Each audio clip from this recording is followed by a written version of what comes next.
Welcome back. So let's try now the warm set of colors, okay? Warm. So now I'm gonna go with a little bit more central here. We have the yellow, we have the blue, and we have the red. And we're gonna have now here the green, the orange, and the violet, right? So yellow, red, blue, green, orange, and violet. So start now with a warm yellow, right? The difference between the cool and warm should be evident in here, right? Let's also put it on paper because the watercolor needs to be transparent, right? So it's going to be the most bright, the most beautiful, really, when it is laid down in a transparent layer, because it picks up its luminosity from the white paper. That's why watercolor typically is you have to paint on white paper. In the 1800s, early 1900s, up to then, you see paintings that are made in watercolor, but on a tone paper, but they are really more like water media than watercolor, meaning they tend to be a little bit more opaque. They have calcium carbonate in it.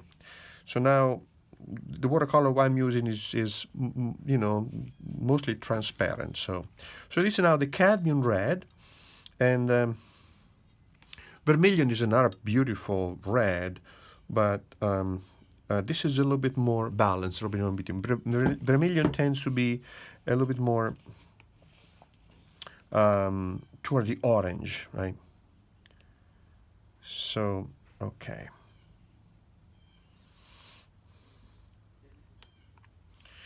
We have a warm red, and these are all opaque, but, you know, relatively speaking, because I just told you that the watercolor should be transparent, but some pigments tend to be more transparent than other one, right? So let's go with the blue. We're gonna look at the transparency at another time. Now we just one thing at a time, right? So now we're gonna go this cobalt blue, which is slightly less deep, let's say, than the ultramarine, and really depend also on the brand. Different pigments, different formulations, you know, different ingredients that they put in with the color. So because this is visible now, you see how certain colors also have a granular quality that other colors don't have. See, they're kind of very smooth. These tend to have a granular quality. That's because some colors, some pigments can be mixed more finely than other ones and are heavier, other are lighter. So that will eventually create specific patterns or specific textures. So now let's mix the red and the orange warm, right? And put it here, and you see how this orange is somehow brighter, happier, more warmer. Yeah, this is sport car orange, right? Then the other orange that we have. They tend to be a little bit more somber, right? This being said, it's not a question of better or worse. It's a question of what do I need, right? So I know that if I want to have an orange that is not too bright, I'm going to probably mix it with two cool colors, right? So bright, not in the sense of intelligent, right? So red and blue, right? So I need some of my. Can you imagine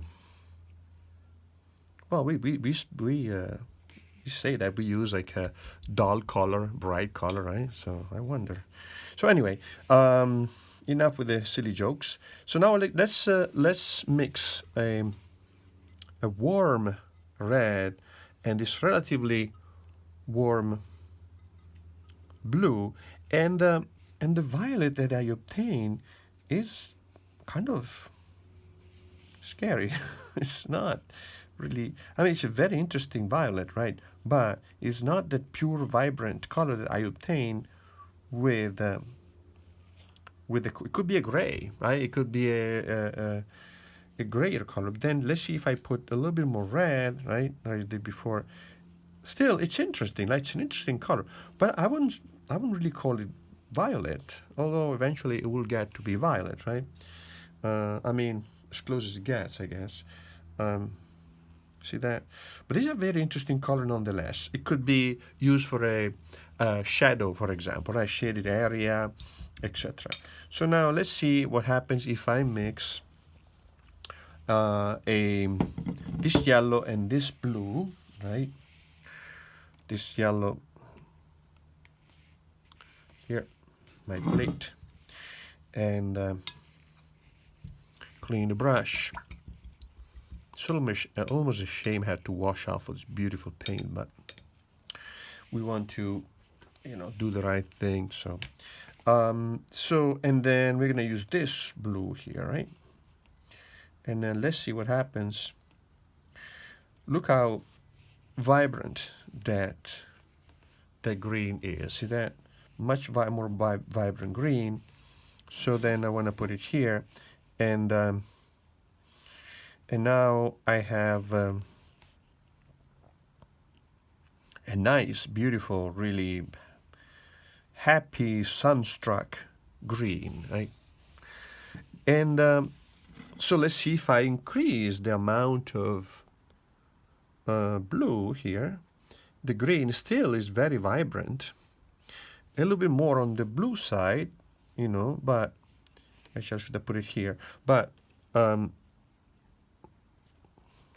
still a beautiful green. See that? So now, as exercise, oh look how cool! It could be a painting on its own, right?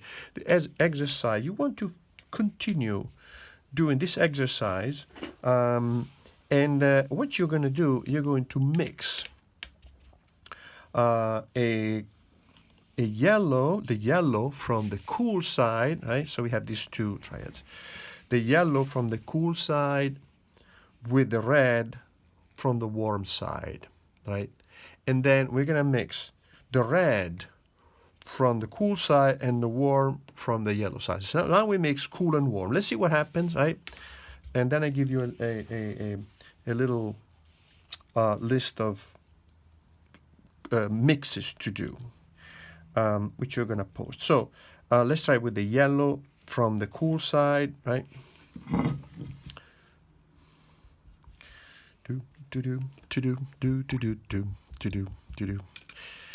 Walking on the cool side. So let's see. That is, we see cool yellow, and then we said warm red, right?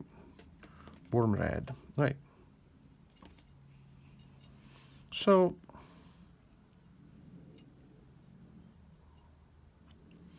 I have, let me see, let me do it here. I have now an orange like this, which isn't bad at all. Kind of nice, right? Different from the other ones, right? But it's very good, very nice, very nice orange, right? So, and see if I keep mixing different quantities of orange and yellow, meaning in this case I'm putting more yellow, I mean red and yellow, putting more yellow than red, I obtain all these look how gorgeous that is, right? Beautiful oranges, increase the quantity of yellow, and you're gonna have these beautiful oranges, and sometimes just cadmium or yellow deep, right? It's not necessarily in orange. And then if I put more red instead, I'm going to have clearly moving toward the vermilion, right? Let's see, got more, a little bit more red here. Sorry. A little bit more red in the orange, right? Just barely touched. And we see how that clearly becomes warmer, right? Warmer and warmer. And eventually let's put down the pure red for control. So that is going to be the pure red. See that? So I could have squeezed out a few more oranges, but now I have 1, 2, 3, 4, 5, 6, 7, 8 plus the red. So 8, but I could easily make 10. And this is just we have seen cool yellow and warm red, right? So let's see what happens if we do cool red and warm yellow, right? So I'm gonna get, actually I had to wipe this now a little bit because I take my towel here, wipe it clean. So you're having these towels are really essential. Oh, you know, this summer I was in Cape Cod and I got a few these shells, and these shells, in these gigantic shells, could also be used to put the colors in and mix it. In fact, that's what they used during the Middle Ages. They found in archaeological sites, in monasteries, etc. They found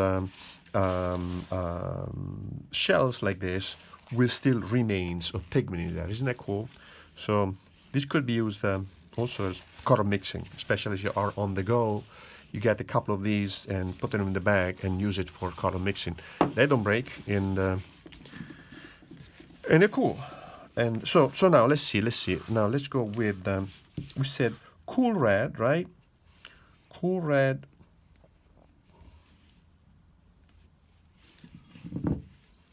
Cool red and warm yellow.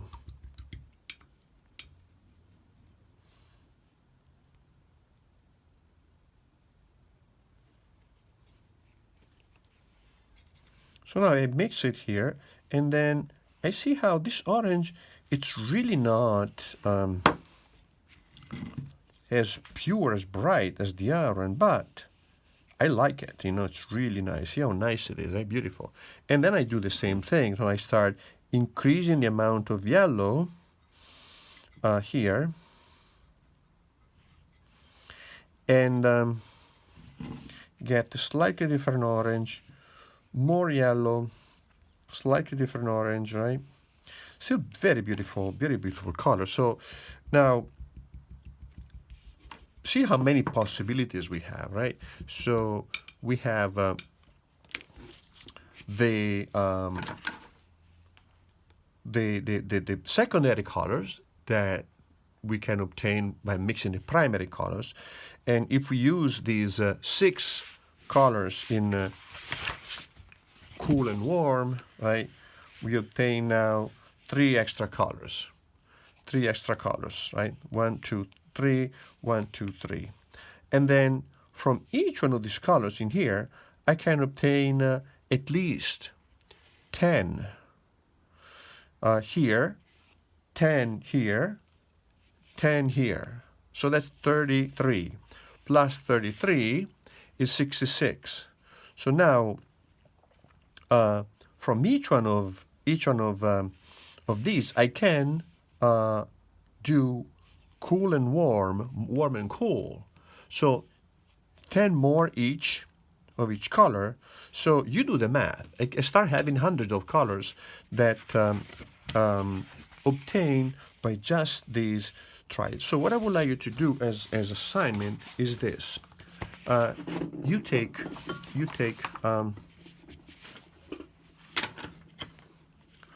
you take a cool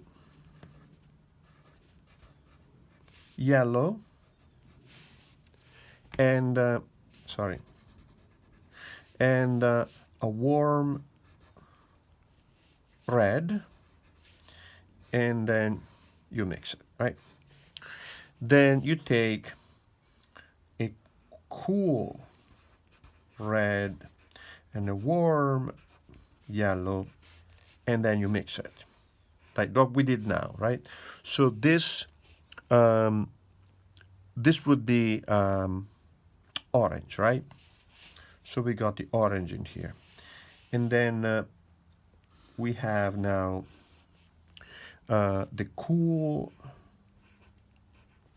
red with the warm blue, right? And you mix it, and then we have the cool blue and the warm red, and you mix it, right? So these are going to be the violets, right? And then you mix now the cool blue and the warm yellow and the cool yellow and the warm blue, and then you mix them and you see what happens, right?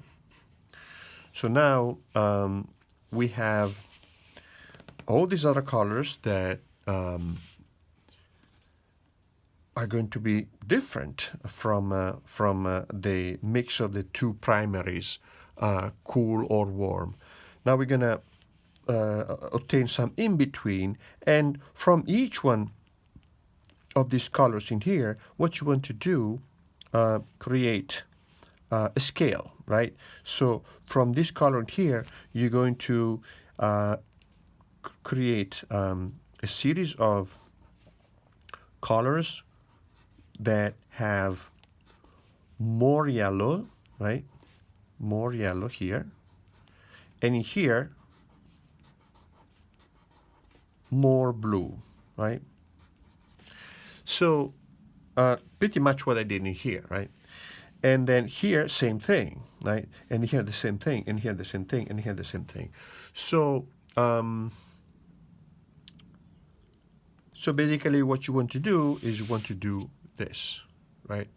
You want to do this with a cool yellow and warm red, cool red and warm yellow. Repeat the same thing with all the other colors and extend the number of colors that you can do by increasing or decreasing the quantity of one of the two colors. So please let me know if this is too confusing, and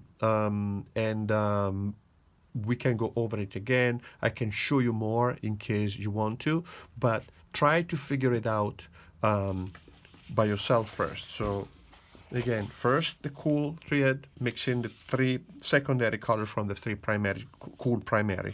Then mixing the secondary from the three warm primary, and then crossbreeding, mixing cool and warm, warm and cool, and extending the range of colors by increasing or decreasing the number of the quantity of one of the two colors in the mix.